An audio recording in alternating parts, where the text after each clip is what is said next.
Alright, y'all. How y'all doing? Y'all doing good? You doing well? I hope y'all are doing well. So, y'all are gonna have to excuse the side of my head. It is currently pregnant and defying the laws of physics.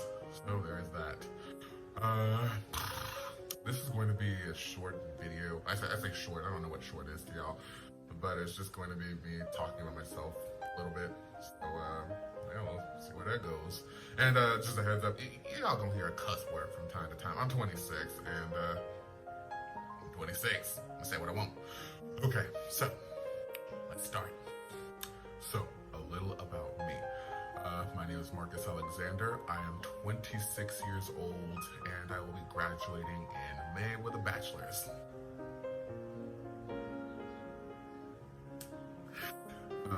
My major is linguistics and my minor is translation, and I hope to become a translator, translating between English, Spanish, Brazilian, Portuguese, Arabic, and maybe French one day, keyword, one day, and also doing content creation. Honestly, I just want my channel to facilitate learning about grammar and show you guys that it can be fun. It's really easy to analyze certain patterns once you've gotten the rhythm of things. And also just to talk about my language learning experiences, meaning I didn't just pop out of my mother speaking English, Spanish, Arabic, etc., etc. Again, my major is linguistics and my minor is translation, so I know what it means to sit in a class and listen to your professors go on and on about things that you genuinely have no understanding of because of how the information is presented. I honestly hate learning about linguistics in school, and it doesn't have anything to do with having bad professors, first and foremost, although I have had some shitty ones in the past, but whatever, I'm pretty sure my point being, I just don't retain information that I learn in class very well because I only learn enough to pass my classes, and then I forget everything once finals are out of the way, except for the stuff that I learned in my Arabic classes. Because I loved my first Arabic teacher. She was like amazing. She's the whole reason I got into a whole dialect and went on to keep pursuing more and more things in Arabic. And my Spanish grammar class. And my translation classes. Other than those, everything else pretty much went out the door. Learning about linguistics in school, how do I say this properly? Learning about linguistics in school made my booty hole clench, and not even in a good way. I honestly just don't like learning in school, but that doesn't equate to me hating school. I'm actually very grateful for the experience of being able to go to college and find myself, and I do mean find myself. While I may not have learned a lot in class, not because of my professors, but just because I hate learning in classes. I just do, especially when things are based on grades. That only exacerbates the situation because I only learn enough to make good grades, and then I forget everything. But honestly, I learned a lot from my professors outside of class, and that's actually what led me to finding what I want to do with my life, which is again becoming a translator and making content for people. Making content for people to learn from, that kind of thing. I honestly feel that my channel will be helpful to people who want to learn grammar from a communicative, keyword, communicative, not linguistic, not deeply profound linguistic perspective, but communicative perspective. That's honestly why I decided to do my videos in the form of PowerPoints with voiceovers. So, I honestly feel like this is a cleaner way to get information across because you can pause wherever you want to. There will be a voiceover, there will be subtitles, there are going to be example sentences showing you what case something is in. I usually like to color code things, so you'll probably see habitual colors showing up in every single thing that I do. This has honestly been really helpful in terms of me helping the people that I've been tutoring recently.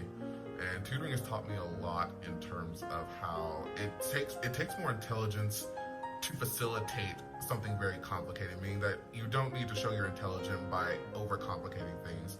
Not everything needs a long-winded explanation, especially when it comes to learning a language. This is usually why grammar is viewed as the bane of people's linguistic existence, or like an STI that you can't get rid of. I don't know, whichever one sounds worse, I feel that There's also another thing that contributes to people not wanting to learn about grammar, and it's usually people they follow or people that give them language hacks saying that they don't need to learn grammar, they should just throw themselves in head first or learn phrases. And don't get me wrong, learning phrases is not a bad thing. However, if that's all you rely on, you're more than likely not going to get past the surface level conversation. You won't be able to get deeper. You won't be able to understand why certain things are said a certain way. And as a result, you won't get to a more proficient level, in my opinion. This is what I've been seeing all over. The people that I've been tutoring tell me that they used to follow people that said that you don't need to learn grammar, but this is something that also happened with my language partners and with myself. I hate when people tell me that they don't feel the need to learn grammar, because that means that all the work is going to be on me to help you understand why you're making these mistakes. But the thing is, these people don't actually care to learn from those mistakes. They'll keep making them because, again, they don't think that grammar is important. This usually leads to a disconnect, and even my language partners had this problem because they told me that these people weren't trying. They said that their vocabulary was okay at best, but their understanding of grammar was just so minuscule that they didn't want to do anything, because every time that they corrected these people, they would still make the same mistakes and they wouldn't ask why it was wrong. They wouldn't do anything to show that they were trying to improve, and as a result, their language exchange partners gave up on them. Not so much gave up on them, but didn't feel like putting the effort in that they weren't putting in for themselves. And as a result, they lost really good language partners. I've never had that happen to me. I've been ghosted, but never because of a problem that I had grammatically or lexically speaking. Also, it has to do with how information is being presented to them, which is what my minor translation helped me to understand. Notice that the majority of the resources that my friends or people that I tutor tend to cater to people that are already proficient in linguistic jargon or just proficient in how linguists communicate through texts.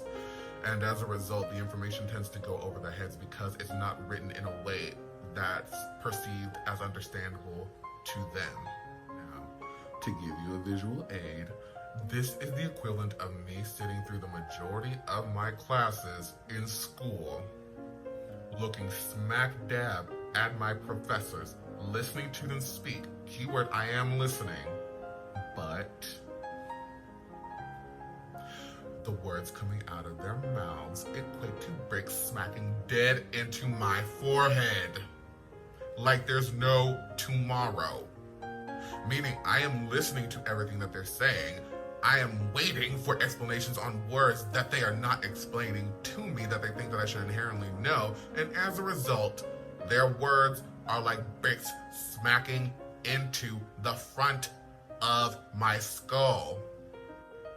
Just so y'all understand, with the debt that I'm going to be saddled with by the time I graduate in May, oh, you damn right, I'm going to be sitting my ethnic ass through every single class, even if I don't understand anything going on. Oh no, this debt that I have... Translating is a very interesting minor to have because we translate documents that pertain to different fields. These documents cater to certain audiences, and in order to cater to these audiences, the writers had to constantly shift registers in order to appeal to certain demographics. So you would always see it being elevated or lowered depending on the audience that they were trying to reach in order to keep their attention, in order to keep them interested. Which is why how we present information is very important, especially when it comes to language learning or learning in general. Meaning, this is the whole reason why grammar tends to be such a difficult thing for language learners to get into, because the way that it's being presented isn't being presented in a way that can appeal to them, because again, these things tend to cater to linguists or people who are proficient in the way that linguists communicate.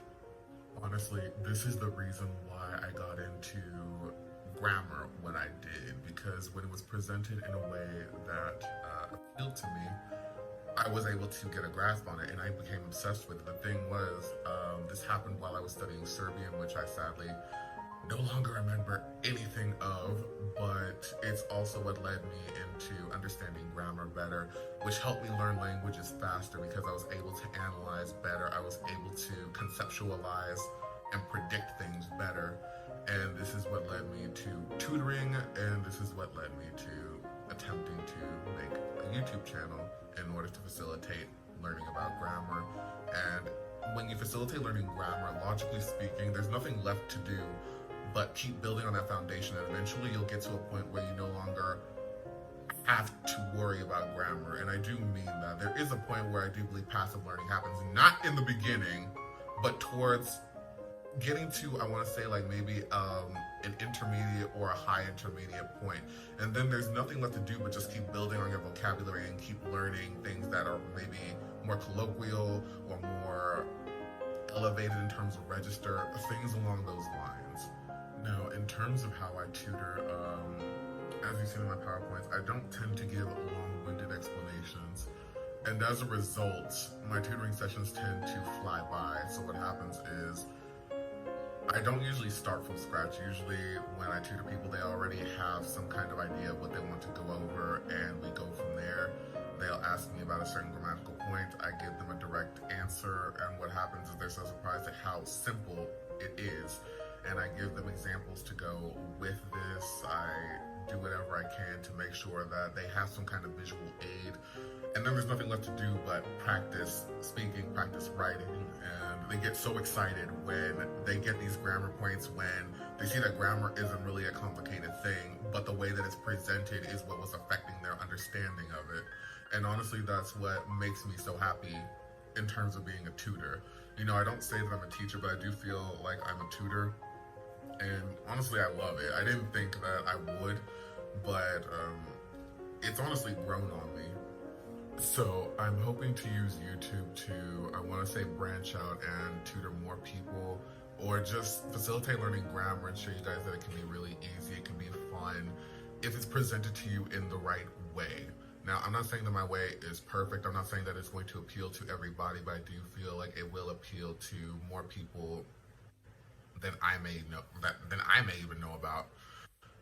But I don't think I would have ever thought about doing this if it wasn't for the encouragement of my best friend in Egypt, Ahmed, and Khoya Abdurrahman, and my best friend in Mexico, Kevin, who I consider a brother. So I'd like to thank them, and I'd like to think that I won't be as awkward on camera as time goes on. Yeah, I'm not used to sitting in front of a camera for this long, and yeah, I'm really awkward on camera. I don't. But in terms of what I'll be going over grammar from different kinds of languages that I studied intensively, and going over my stumblings, going over my misconceptions. I'll be going over grammar in English, Spanish, and Arabic, and I'll be going over, in terms of speaking. Oh my god, I really need to clarify things better. I'll be making videos in English, Spanish, and Arabic explaining grammatical points between the three, and also languages that I've studied intensively. For example, French, Greek, I'll probably go over Finnish, but I'm not proficient in Finnish, but I do understand the intricacies of the grammar. And just go from there, along with sharing my language learning experiences, my stumblings, my misgivings, my misconceptions about the languages that I studied, and why I left some behind and then came back to them. Overall, I just want to show you guys that we all started somewhere. We all start somewhere. Whether we're kids, whether we're adults, we all have to start from zero at some point in life. And that's pretty much it for this video. It was just to give you guys a little peek inside of my head. Hopefully I'll learn to express myself better on camera as time goes on. Alright, y'all, that is it for this video. I am so sorry that it was so long. I really didn't expect for it to be that long, but after editing it, the sad thing is it's a lot shorter. But yes, thank you for watching, especially if y'all watch till the end. I will be uploading videos every week. I'm still trying to figure out what kind of videos I'll be uploading every week, but I'll make it work, y'all. We gonna be learning good together. Just trust, okay? But feel free to subscribe and keep up with the stuff that I do. Feel free to leave comments, find me on Instagram, or email me for anything, really. All right, hope y'all have a great evening.